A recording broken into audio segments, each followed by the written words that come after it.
جزاكم الله خيرا فضيلة الشيخ. له سؤال آخر يقول: ابتليت بمعصية وكلما أقلعت عنها فترة عاودتني نفسي إليها مع أنني أعلم حرمتها ثم أندم على ذلك، فما هو العلاج في نظركم؟ العلاج في هذا أن تتوب إلى الله كلما عصيت، وأن تعقد العزم الأكيد على أن لا تعود.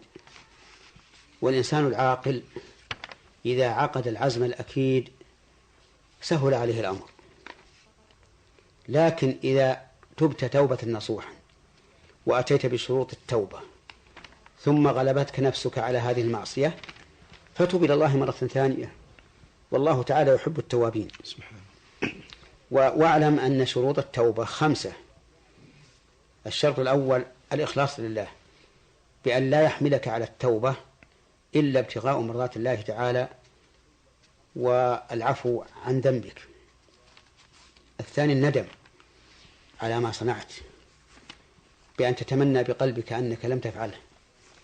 والثالث الإقلاع عن المعصية إما باجتناب المحرم أو بالقيام بالواجب. والرابع العزم على ألا يعود. والخامس أن تكون التوبة في الوقت الذي تقبل فيه التوبة، وذلك قبل حضور الأجل وقبل أن تطلع الشمس من مغربها. فإن كانت التوبة بعد حضور الأجل فإنها لا تنفع، لقول الله تبارك وتعالى: وليست التوبة للذين يعملون السيئات حتى إذا حضر أحدهم الموت قال إني تبت الآن.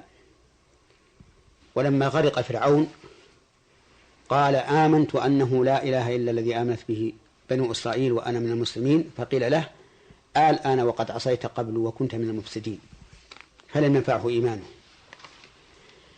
وأما طلوع الشمس من مغربها فإنها إذا رأى الناس آمنوا كلهم وتابوا من ذنوبهم، والتوبة حينئذ والإيمان لا ينفع، لقول الله تعالى: يوم يأتي بعض آيات ربك لا ينفع نفسا إيمانها لم تكن آمنت من قبل أو كسبت في إيمانها خيرا. وقد فسر النبي صلى الله عليه وعلى آله وسلم بعض الآيات بأنها طلوع الشمس من مغربها. وروي عنه صلى الله عليه وسلم أنها لا تنقطع الهجرة حتى تنقطع التوبة، ولا تنقطع التوبة حتى تخرج الشمس من مغربها. أسأل الله تعالى أن يتوب علينا جميعا وأن يوفقنا للقيام بطاعته، إنه على كل شيء قدير.